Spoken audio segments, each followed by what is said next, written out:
at noon. The federal government has given assurance that the transition of power from President Muhammadu Buhari to the President-elect Bola Tinubu will be smooth and peaceful. This was as the government said the refurbishment of offices for the President and Vice President-elect had been completed. Addressing journalists in Abuja Tuesday, the chairman of the Transition Committee, Boss Mustafa, stressed that the litigation will not stop the handover ceremony from taking place. Mustafa noted that the Security Subcommittee had been saddled with the responsibility to ensure no one truncates the handover. The Security Facilities and Intelligence Committee has the responsibility to be sure that nothing happens to truncate the process. So I can give you every form of assurance that Nigerians are very law-abiding people. Whoever has lost an election, we have provided for avenues for those people to ventilate whatever legal inquiry they want to make. But the process will continue unabated. And I can assure you that we are putting everything in place to ensure that the formal processes of handover takes place, and we do not create any political or constitutional crisis. The Nigeria Labour Congress and Trade Union Congress have suspended their planned strike scheduled to commence Wednesday over the scarcity of Naira notes. The labour unions made this known at the end of their National Executive Council meeting on Tuesday.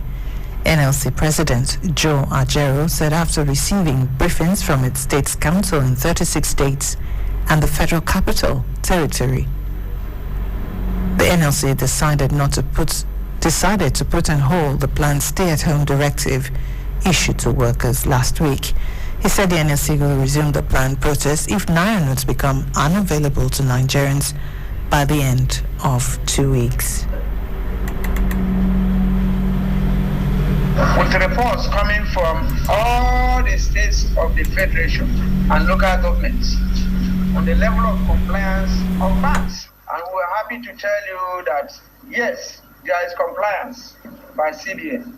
But the NLC, after its next meeting, doubted the sustainability of that compliance. And we don't want to be calling you back after 2 days for another action. And we felt that we have to monitor this compliance for the next 2 weeks.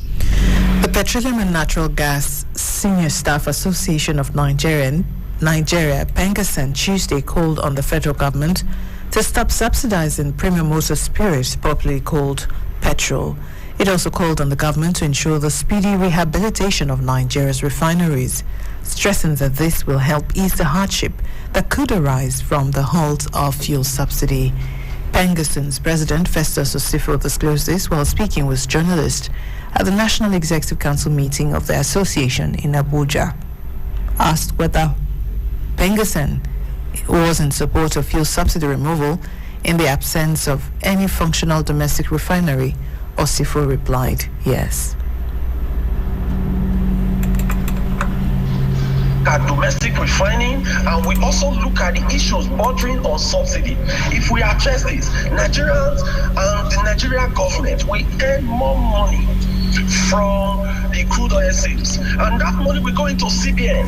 It will shore up our reserves, and it will support lots of other imports and the pressure in USD. So when this happens, our Naira we appreciate. We are also encouraging government. If you remove subsidy today, where are you going to put the money? If, for example, removing subsidy can, number one, solve ASO's problem permanently. The People's Democratic Party, PDP, has appointed Umar Damagum as the acting national chairman of the party. He replaces Iyorchia Ayu, who was suspended by his ward in Benue State for anti-party activities. The court thereafter restrained him from parading as the chairman of the party, pending the determination of the substantive suit, which has been adjourned to April 17, 2023, for a hearing.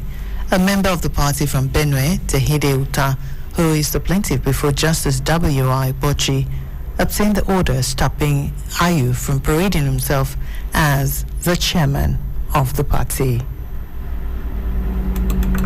I will be here with you in an acting capacity pending the determination of what is to come soonest from the courts. At domestic refining, and we also look at the issues bordering on subsidy. If we address this, Nigerians. The national chairman of Labour Party, Julius Abure, has said that no newly elected member of the National Assembly under the party will defect to other parties. Abure, who spoke in Abuja Tuesday after meeting with National Assembly elect members of the party, said the party will make a difference to deepen the nation's democracy. Has stated that the federal lawmakers under the party are men of integrity and none of them will jump ship in the 10th National Assembly. The Labour Party chairman said the party won 8 Senate seats and 34 seats in the lower chamber. The meeting, which was attended by leaders of the party, Peter Obi, was aimed at fine-tuning the aspirations of the party ahead of the inauguration of the 10th National Assembly. The party members all promised not to defect to other political parties.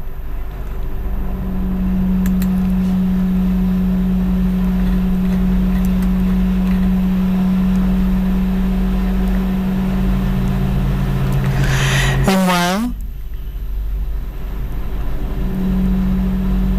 the Federal Ministry of Education has emphasized the importance of data decision in decision-making, especially in the area of gender equality in the country's education system. Minister of Education, Honorable Goodluck Nanaopia, made this known at a national dialogue on educational issues in Abuja. The Universal Basic Education Commission has frowned at the upsurge of cultism, Yahoo, and other social vices in Nigeria's educational system. The Executive Secretary of UBEC, Dr. Hamid Baboy, while declaring open a stakeholders meeting on moral regeneration and reorientation at basic education level in Abuja, expressed the Commission's concerns over the ugly development. Baboy said the rate at which cultism, almost similar to ancient Egyptian cults, practiced several centuries ago, is now springing up in the system in the country has become worrisome. Vital for the future of Nigeria. We have emphasized over and over again the importance of paying more attention to basic education. It's so important that sometimes you talk and talk and talk for people to understand that if we neglect this particular subsector of our system, at the end of the day, it leads to so many problems. In their remarks, the Director of Development in the Commission, Mr. Aleshi Oluwamayowa, another speaker who harped on the need for a robust war against social vices through moral regeneration in the country, submitted at the meeting as a strategy deployed to gather information, solicit advice, and find a way forward to address moral decadence and value upturn at the basic education level. Very vital for the future of Nigeria. We have emphasized over and over again the importance of paying more attention to basic education. It's so important that sometimes you talk and talk and talk for people to understand that if we neglect this particular subsector of our system, at the end of the day, it leads to so many problems. Of independent thinking and who appreciate the dignity of labor. As you are aware, our mantra, education for all, is the responsibility of all. We all have the responsibility of ensuring that the children and youth in Nigeria follow the right path, develop good character, which will make the country a better place for us all to live in. This is why representatives from the different sectors of the Nigerian society are present here today. I must say that the Commission believes in you all and counting on your wealth of experience. The coalition of Kogi Patriots has called on the All Progressives Congress, APC, to ensure the rotation of governorship seats to the Kogi West Senatorial District for justice and fairness. Director General of the coalition, Dr. Tom Ohikere, made the call at a news briefing on the imperative of the power rotation in Kogi held Tuesday in Abuja. Ohikere said the quest for power rotation amongst the 3 senatorial districts in Kogi is as old as the formation of the state as a national subunit. The Director General stated that Kogi West had the caliber and personality that has been tested and proven in both political and administrative competence.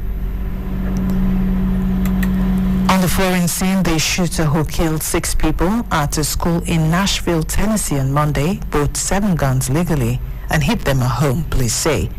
Investigators say the suspect's parents felt the 28-year-old should not own weapons and did not realize the guns had been concealed in their home. 6 people, including 3 children aged 9, were killed in the attack at the Covenant School. The suspect was under doctor's care for an emotional disorder, the police say. It was a school that was targeted rather than any particular individual. Tennessee has no laws that allow police to seize guns from violent suspects. And here, an impassioned plea from a survivor of the shooting that more needs to be done. How is this still happening? How are our children still dying, and why are we failing them? Gun violence is the #1 killer of children and teens. It has overtaken cars. Assault weapons are contributing to the border crisis and fentanyl. We are arming cartels with our guns and our loose gun laws, and these shootings and these mass shootings will continue to happen until our lawmakers step up and pass gun safety legislation. And that's the news at noon. It was compiled and edited by Lawrence Somoite. You can follow us on www.citizenfm.ng or any of our social media platforms on Instagram, Facebook, and Twitter. I'm Rayo Motosho. Thanks for listening. Good afternoon.